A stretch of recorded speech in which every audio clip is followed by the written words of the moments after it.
Dear students, आज हम पढ़ेंगे क्या एंटी डायबिटिक्स कैटेगरीज का हम पहले मैकेनिज्म ऑफ एक्शन पढ़ चुके हैं। इससे पहले हम एंटी डायबिटिक्स का क्लासिफिकेशन पढ़ चुके हैं। यदि आपको ध्यान होगा तो एंटी डायबिटिक्स का मैकेनिज्म ऑफ एक्शन में हम कुछ ड्रग्स का पढ़ चुके थे, जिसमें बहुत सारे कैटेगरीज को हमने एक साथ मैकेनिज्म ऑफ एक्शन में लिया था। आज अपन कुछ दो ड्रग्स की कैटेगरीज का मैकेनिज्म ऑफ एक्शन पढ़ने वाले हैं, जिसमें हम बात करेंगे बाइगोएनाइड्स। बाइगोएनाइड्स का यदि आपको एग्जांपल याद हो तो मेटफॉर्मिन और फेनफॉर्मिन था। ओके, नेक्स्ट कैटेगरी आएगी थायाजोलिडीन डाइओन्स। थायाजोलिडीन डाइओन्स की कैटेगरी की बात करूंगा तो मैं यहाँ पे ड्रग्स की बात आती है तो कौन सी है, पायोग्लिटाजोल एंड रोसिग्लिटाजोल, इस वाली कैटेगरी का ड्रग का है। ओके, तो अपन शुरुआत करते हैं। आपको पता होगा हम एंटी डायबिटिक कैटेगरी पढ़ रहे हैं।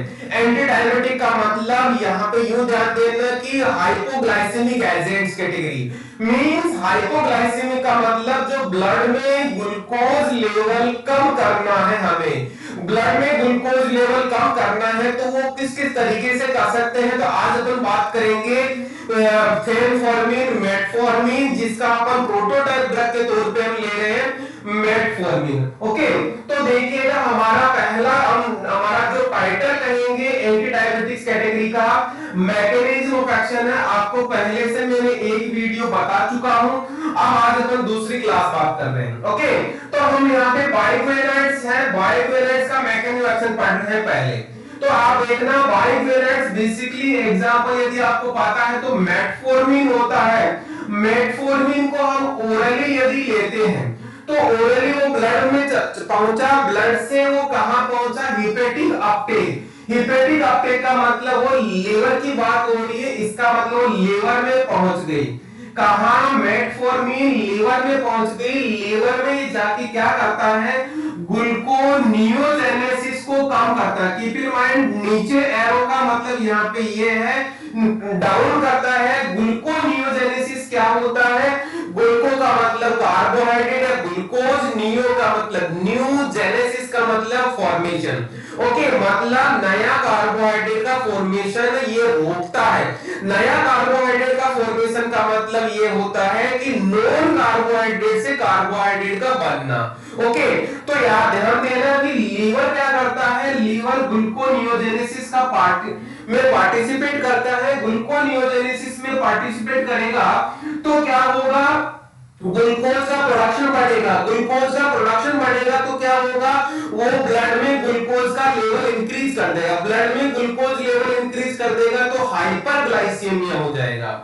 ये क्या करता है, ब्लड में जो ग्लूकोज एक्स्ट्रा बन रहा है उसको रोकता है। इसका मतलब ध्यान दीजिएगा, डिक्रीज हिपेटिक ग्लूकोज प्रोडक्शन। इसका मतलब ये हो गया सिंपल कि जो लीवर ग्लूकोज बनाता है नॉन कार्बोहाइड्रेट से, मतलब वो फैट से बात करूं, चाहे प्रोटीन से बात करूं, चाहे एमिनो एसिड से बात करूं, इन सब से ग्लूकोज जो बनता है उस प्रोडक्शन को ये रोकता है। वो कैसे रोकता है, इसका मैकेनिज्म ऑफ एक्शन अपन देखते हैं।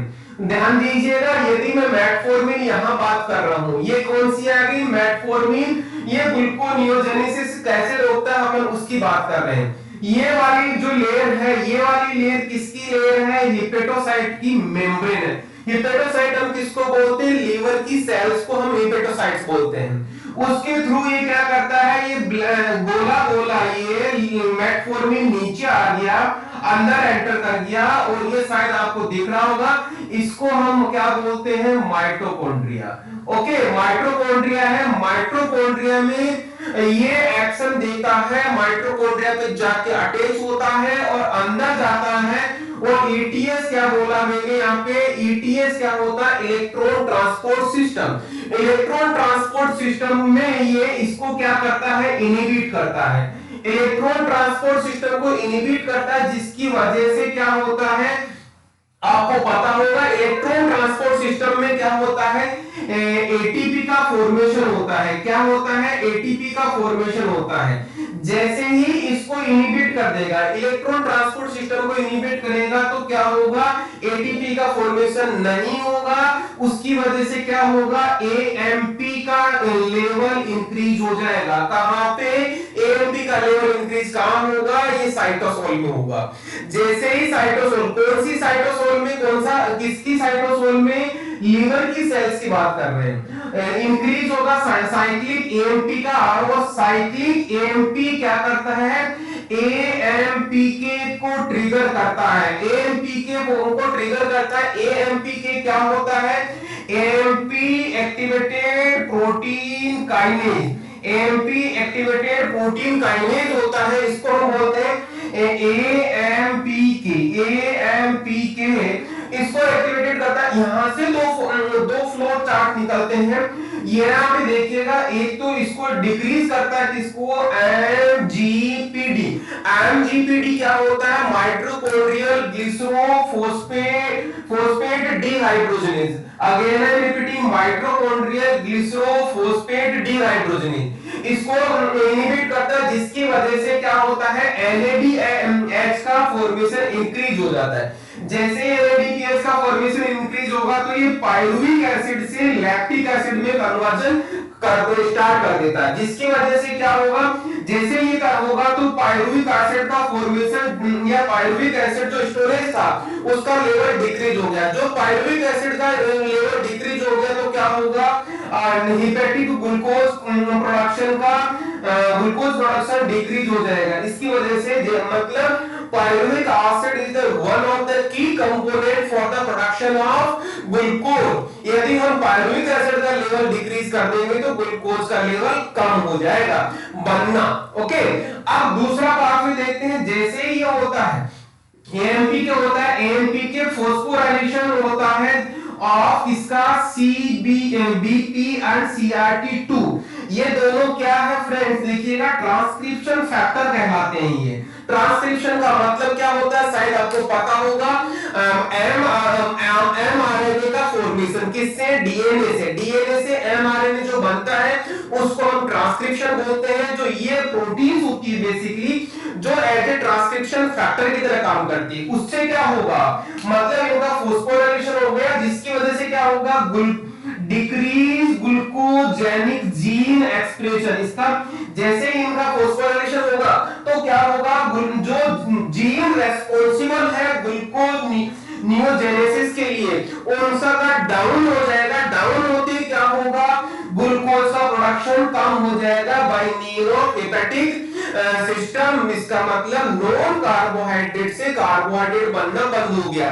ध्यान देना, कार्बोहाइड्रेट बनना बंद हुआ, कार्बोहाइड्रेट बनना बंद हुआ। हम कहां बात कर रहे हैं, किसकी बात कर रहे हैं, लीवर सेल्स की बात कर रहे हैं। ये पूरा प्रोसेस लीवर सेल्स में होता है। लीवर सेल्स में कार्बोहाइड्रेट बनना बंद हुआ तो क्या हुआ, लीवर सेल्स में कार्बोहाइड्रेट बंद हुआ। अब क्या हुआ कि इसका मतलब जो एक्स्ट्रा ग्लूकोज बन रहा था हमने उसको स्टॉप कर दिया। स्टॉप किया तो क्या हुआ, ब्लड में वो ग्लूकोज जाना बंद हुआ। वो ग्लूकोज जाना बंद हुआ, इसका मतलब ग्लूकोज का लेवल ब्लड में कम हो गया। इसी इफेक्ट को हम क्या बोलते हैं, हाइपोग्लाइसेमिक इफेक्ट बोलते हैं। और हाइपोग्लाइसेमिक इफेक्ट ही एंटी डायबिटिक कैटेगरीज का एक्शन होता है। ये शायद आपको समझ में आ गया होगा। अब अपन बात करते हैं किसकी, थायाजोलिडीन डाइओन्स। थायाजोलिडीन डाइओन्स का यदि मैं प्रोटोटाइप ड्रग लेता हूं तो यहाँ पे आपको पायोग्लिटाजोन आ रहा है। यहाँ पे यदि मैं और दूसरी बात करूं तो रोसीग्लिटाजोन भी आता है, रोसीग्लिटाजोन भी आता है। इस तरह से बहुत सारी ड्रग्स होती है। तो अब बात करते हैं यहाँ पे ध्यान देना, रोसीग्लिटाजोन या पायोग्लिटाजोन ये कहां काम करती है, एडिपोसाइट्स पे काम करती है। एडिपोसाइट से कहां का मतलब क्या होता है, एडिपोल टिश्यूज की जो सेल्स होती है उनकी बात हो रही है। अब अपन बात करते हैं एडिपोल टिश्यूज की जो सेल्स होती है वो एडिपोसाइट्स कहलाती है। यहां पे ध्यान दीजिएगा, यहां पे इनमें क्या कंसेप्ट होता है, देखना जो ग्लूकोज होता है वो ग्लूकोज किस एंटर करता है इस सेल के अंदर। सेल के अंदर एक सिस्टम होता है GLUT4, इसको बोलते हैं GLUT4। ओके, इसका नाम होता है ग्लूकोज ट्रांसपोर्टर टाइप 4। इसके थ्रू ग्लूकोज की एंट्री होती है। मतलब यूं मान लो कि सेल के पे क्या होता है, एक गेट लगा होता है, उस गेट के थ्रू ग्लूकोज एंट्री करता है। वो गेट क्या होता है, वो क्या होता है, GLUT4 कहलाता है। ये तो हो गया नॉर्मल कंडीशन की बात। अब अपन बात करते हैं हमारा जो पायोग्लिटाजोन है वो कैसे काम करता है। ध्यान देना, पायोग्लिटाजोल एंट्री कर गया यहाँ पे किसमें, एडिपोज टिश्यूज की सेल में, एडिपोसाइट पे। ये जैसे ही एंटर कर गया ये हमारा पायोग्लिटाजोल हो गया। ओके, पायोग्लिटाजोल यहाँ पे आ गया। पायोग्लिटाजोल जैसे ही आया, यदि आपको ये दिख रहा है तो ये सेल के अंदर डबल लेयर वाला सिस्टम होता है, हम इसको न्यूक्लियस बोल रहे हैं। इस न्यूक्लियस के अंदर डीएनए होता है जो डबल हेलिकल वाला स्ट्रक्चर है। ये वाला जो स्ट्रक्चर है इसको हम डीएनए बोलते हैं, शायद आप लोगों को पता होगा। इस डीएनए के ऊपर एक सिस्टम होता है पीपीएआर। पीपीएआर का फुल फॉर्म होता है, याद रखना, आपको याद रखना है। क्यों, मैं बताऊंगा आपको कैसे, क्यों याद रखना है। इसको बोलते हैं प्रोक्सिसोम प्रोलिफरेटर एक्टिवेटेड रिसेप्टर। कहां होता है, ये डीएनए के ऊपर होता है। प्रोक्सिसोम प्रोलिफरेटर एक्टिवेटेड रिसेप्टर, जिसको पीपीएआर बोलते हैं। जैसे ही ये क्या होता है, इस पे एक्टिवेट होता है। इस पे एक्टिवेट का मतलब बाइंड होता है। किस पे बाइंड हो रहा है, ये पीपीएआर रिसेप्टर पे बाइंड होता है, प्रोक्सिसोम प्रोलिफरेटर एक्टिवेटेड रिसेप्टर। जैसे इस पे बाइंड होता है, डीएनए क्या करता है, आरएनए का फॉर्मेशन करता है। डीएनए जैसे आरएनए का फॉर्मेशन करता है, हम उस स्टेप को क्या बोलते हैं, ट्रांसक्रिप्शन। क्या बोलेंगे, ट्रांसक्रिप्शन। क्लियर है, डीएनए से आरएनए बन गया, ये एक सिंगल स्ट्रैंड जो बना उसको हम आरएनए बोल रहे हैं। ये वाला हमारा आरएनए बन गया और ये अभी तक न्यूक्लियस में है, हमने इसको आरएनए बोला। और ये बाहर आया, जैसे ही बाहर आया, ये यहाँ पे राइबोसोम के पास में पहुंचा। राइबोसोम के पास में जैसे ही पहुंचा, यहाँ पे प्रोटीन का सिंथेसिस हुआ, जिसको अपन बोलते हैं ट्रांसलेशन। क्या बोलेंगे, ट्रांसलेशन। एमआरएनए से प्रोटीन बनने को हम क्या बोलते हैं, ट्रांसलेशन। इसका मतलब यहाँ पे ये हमारा प्रोटीन बन गया। और इस प्रोटीन से, ये वाला जो प्रोटीन बना, इस प्रोटीन से जो रिसेप्टर या जो गेट मैंने बोला है, उससे क्या होता है, ये वाला रिसेप्टर बने। इस रिसेप्टर को हम क्या बोलते हैं, GLUT4। ये GLUT4 रिसेप्टर किसके लिए होता है, जैसा मैंने बताया, ग्लूकोज के लिए होता है। ये GLUT4 क्या होते हैं, सारे के सारे यहाँ पे स्टोर हो जाते हैं स्टोरेज ग्रैन्यूल्स में। और जैसे ही स्टोरेज ग्रैन्यूल्स में यहाँ पे बहुत सारे रिसेप्टर्स हो गए, इस जैसे हो गए, इंसुलिन क्या करता है, यहाँ पे ये रिसेप्टर आके यहाँ पे इस मेम्ब्रेन पे आके अटैच हो जाते हैं।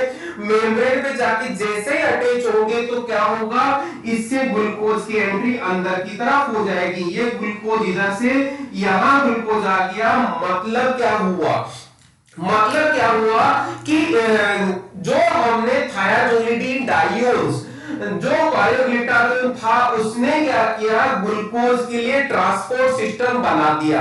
और उस ट्रांसपोर्ट सिस्टम को एक्टिवेट करने के लिए हमें यहाँ इंसुलिन की जरूरत है। इसीलिए पायोग्लिटाजोल को या ग्लिटाजोल्स को इंसुलिन सेंसिटाइजर बोलते हैं। क्या बोलेंगे, इंसुलिन सेंसिटाइजर बोलते हैं। जीपेट पे क्वेश्चन आया हुआ है, which drug is known as insulin sensitizer। तो आपको ग्लिटाजोल वाली कैटेगरी का ड्रग का आपको एग्जांपल बताना है, पायोग्लिटाजोल, रोसिग्लिटाजोल। ओके, तो इस तरह से क्या हुआ, दोबारा थोड़ा सा बता रहा हूं, शायद हो सकता है आपको कॉम्प्लेक्स लग रहा होगा, दोबारा देखना। जैसे ही पायोग्लिटाजोल आएगा, पीपीआर पे आएगा, वो पीपीआर रिसेप्टर डीएनए पे होता है। पीपीआर का फुल फॉर्म होता है प्रोक्सिसोम प्रोलिफरेटर एक्टिवेटेड रिसेप्टर।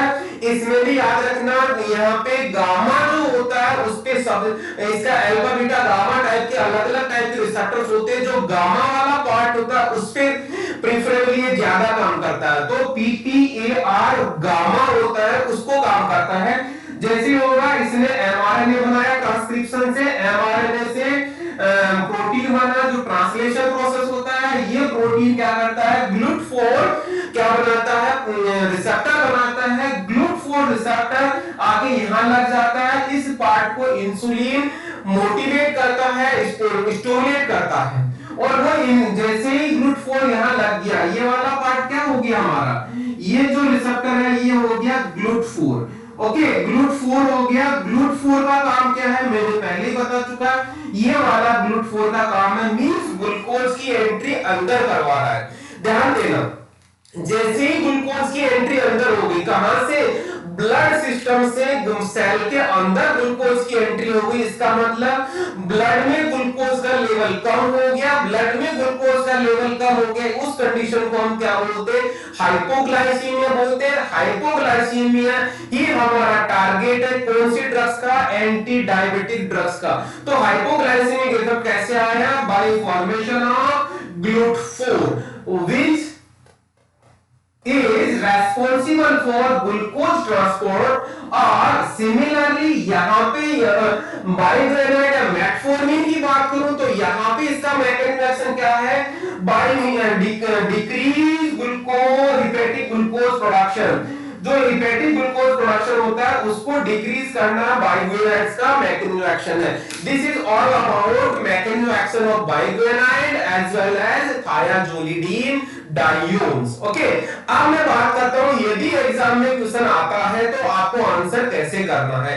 यदि सब्जेक्टिव टाइप का क्वेश्चन आता है discuss the mechanism of action of biguanide, तो आपको ये पूरा का पूरा लिखना है और इसको कोशिश करना फ्लो डायग्राम में बना के जो मैंने समझाया है उस चीज को समझा दोगे तो पूरे नंबर मिल जाएंगे। ओके, सिमिलरली मैं बात करता हूं यहाँ पे थायाजोलिडीन डाइयून्स का, तो ये वाला मैकेनिज्म है। क्वेश्चन क्या आता है, discuss the mechanism of action of thiazolidinediones. तो यहाँ पे ये पूरा लिख के जो मैंने समझाया है उसको सीक्वेंसली क्रोनोलॉजिकल ऑर्डर में समझाना है तो आपको समझ में आ जाएगा और वहां पे लिख दोगे तो पूरे नंबर मिल जाएंगे। ओके, अब अपन बात करते हैं यहाँ पे कौन सा मल्टीपल चॉइस क्वेश्चन जो जनरली जीपेट या ड्रग इंस्पेक्टर या फार्मासिस्ट एग्जाम में आता है उसका देखिएगा आप लोग। पहला क्वेश्चन आता है मेटफॉर्मिन या बाइग्रेनाइड्स का मैकेनिज्म ऑफ एक्शन क्या होता है। बाइग्रेनाइड्स किस चीज के लिए रेस्पॉन्सिबल होता है या मेटफॉर्मिन किस चीज के लिए रेस्पॉन्सिबल होता है, आपको याद रखना है। हेपेटिक, एक तो ये हेपेटिक ग्लूकोज प्रोडक्शन को डिक्रीज करता है, दूसरा याद रखना है डिक्रीज ग्लूकोनियोजेनेसिस। दो पॉइंट आपको याद करना है।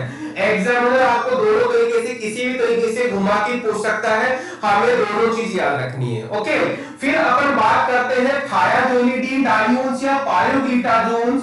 इस पे तो बहुत बार क्वेश्चन आया हुआ है, कौन से रिसेप्टर पे काम करता है, इस पीपीआर रिसेप्टर पे काम करता है, पीपीएआर गामा इस वाले रिसेप्टर पे काम करता है और क्या करता है, इसके एक्शन के लिए इंसुलिन की जरूरत पड़ती है। इंसुलिन सेंसिटाइजर बोलते हैं इसीलिए अपन को। तो ध्यान देना, इसका mechanism bind the PPR receptor, पहला पॉइंट। दूसरा, इंसुलिन की जरूरत होती है, थर्ड दूसरा पॉइंट। तीसरा पॉइंट, GLUT4 का क्या करता है, सिंथेसिस करता है, चौथा तीसरा पॉइंट। तो इस तरह से इसका मैकेनिज्म एक्शन हो गया। 3 या 4 क्वेश्चन बन रहा है यहाँ पे जीपेट पॉइंट ऑफ व्यू से अलग अलग तरीके से। यदि आप यहाँ पे इसको समझ लेंगे तो आपके सारे क्वेश्चन का सॉल्यूशन हो जाएगा। ओके।